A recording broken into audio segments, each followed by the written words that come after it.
How's everybody doing today? I just want to thank everybody for being here and then have me being blessed to be here and the opportunity to be on behalf of my team. I don't thank Sark and the media team for choosing me to talk on the standpoint of the Burnt Orange University of Texas. So thank y'all. We'll start over here on the left side, fourth row.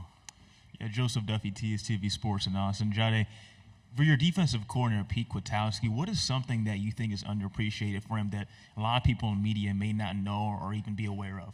He's a genius. That man right there is a genius. From a standpoint of us having that record 5-7, and then giving up those amount of points that year, from going from 8-4, and then 12-2. I mean, like, if you could describe one person in one word, I'd say growth.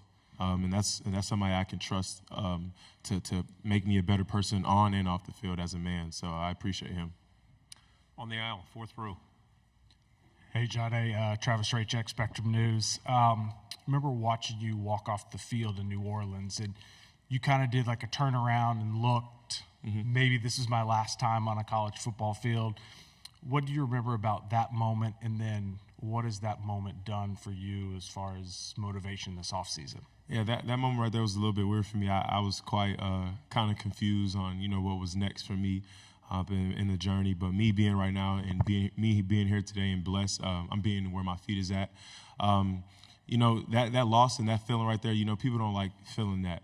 So in order to not feel that, you have to, take one day at a time and move with a mindset of not having regret. And I'm glad that we had that taste last year, because now we have the opportunity to work every single day to not have that taste again. So, everybody goes through something in life, and it's kind of how you to choose and to kind of to figure out somebody as a man's character is how you adapt to a situation like that. And I think as a team, as a collective team, we're gonna adapt very well to that situation. So. Left side, second row. Yeah, Chris Hummer, 24/7 Sports. I'm curious, how many times this offseason have you gotten the question, is Texas ready for the SEC? And then how do you think about that question? It's kind of been like the main question. I think I've me seeing it on Twitter and things like that. But at the end of the day, football's football. The grass and the yardage is not going to change. The field's still going to be the same length. It's going to be 2 end zones. So at the end of the day, we're on a standpoint where, we respect our opponents, but we don't fear them. So at the end of the day, we're going to get their best shot, and we have to make sure we give them our best shot. So it's going to be an amazing season. It's going to be a long season, but it's going to be an amazing season, and we're most definitely up and ready for the challenge. Front row, and then pass it over your shoulder.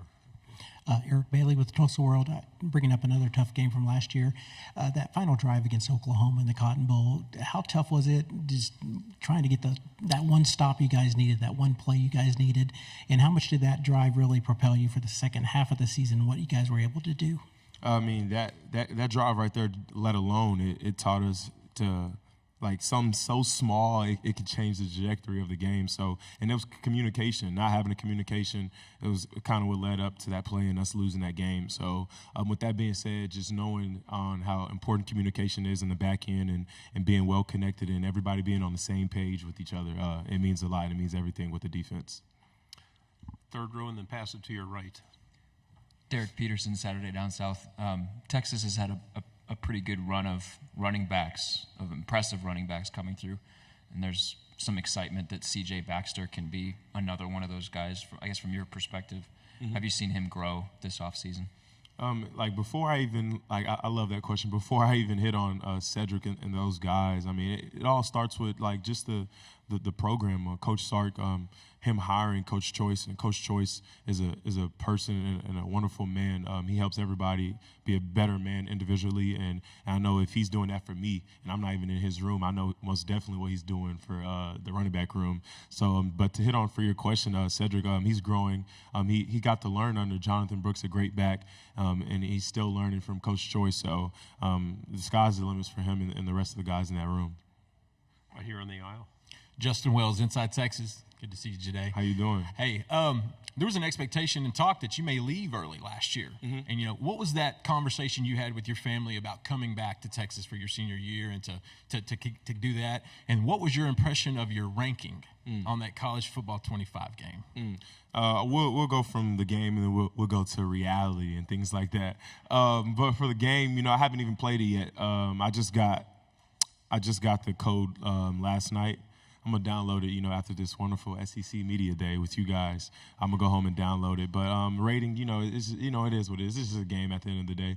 But to hit on the main question and the big task, with me coming back, it was so much emotion and things like that. I really had to sit there and pray, and then talk with my family, and then also I got advice from Coach Sark, Michael Huff, Quandre Diggs, and things like that, and vets like that, and just kind of wanted to hear their standpoint. They all gave me feedback, and I just kind of like put it in this big jar of my own, and I had to figure out which one was my best opportunity, and like that, and me praying was what really helped and dove into that, but it was a lot that came with it. But at the end of the day, right now, Sark always tells me, be where your feet's at, and ever since I made that decision to come back, I'm locked in right now, and I'm most definitely ready for the season. So, Third row. Tyler Shaw with KBTX in College Station. I don't know how familiar you are with just the Texas A&M rivalry in general, but how excited are you to go to Kyle Field and be the first team to kind of renew this rivalry? It's going to be amazing. All the games are going to be amazing. I'm not just looking forward to that game. I'm looking forward to every single game. That was another reason why I came back to play one more season in this burnt orange for this great university. But that game right there is going to mean a lot just on a standpoint for the UT community and how much it means to them and how much it means from over the years from the past vets like Coach Blake Gideon and things like that, talking to him and knowing what he did in the burnt orange and what it meant to him. So just kind of relaying the message to the younger guys and newer guys that's never been a part of this culture and just bringing them along that these games are serious and this is something that we have to live for, and we just can't take these things for granted. Right side, third row. Jahdae, Carter Yates with Dave Campbell's Texas Football. Can you tell the story of 23 to number 7? Okay. So me, for one, starting off to wear 23 is to honor a friend that passed away, Todrick Fowler. We called him Trolley. He passed away in Austin, Texas, but that was something to do for him, and I kind of felt me deciding to come back and things like that.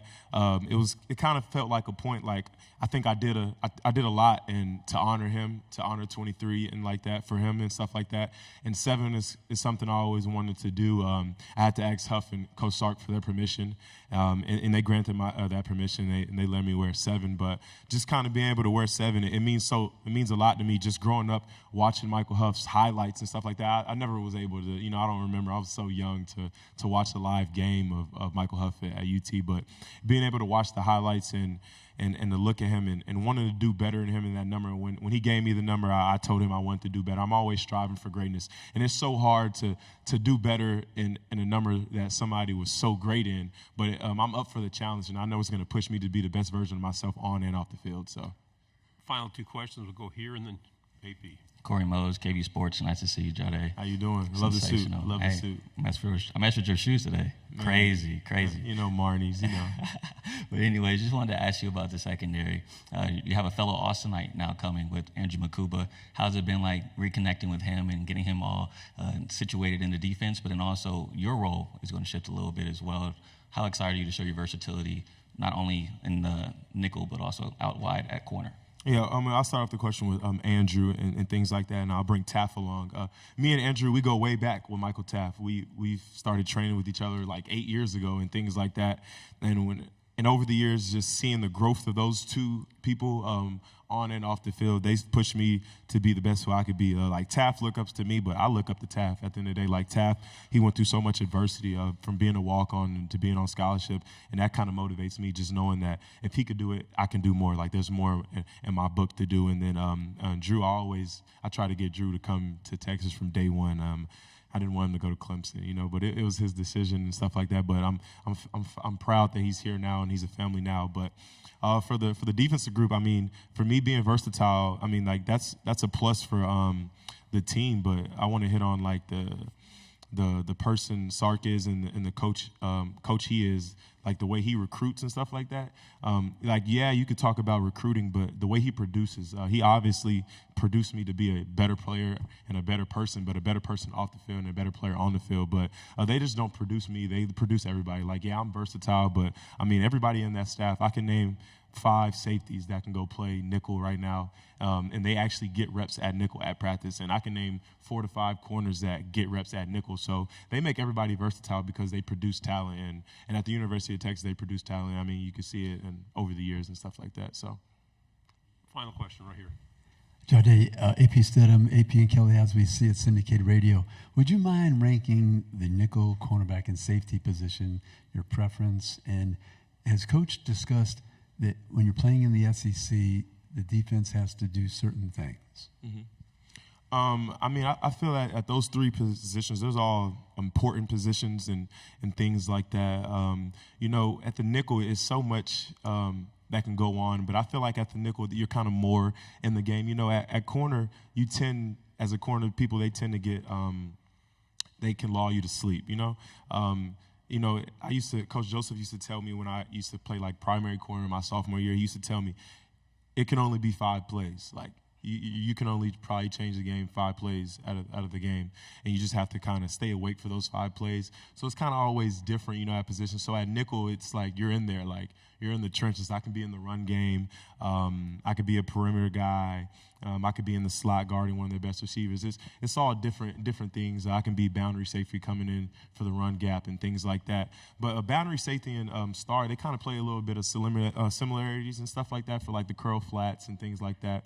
So at the end of the day, they're all good positions for me and for anybody on the defense that we have right now, and everybody's capable of playing everything. So, Jahdae, thank you very much. We've got to go. We're running long, so thanks very much. Thank you. Great job. Thank you, guys. Welcome.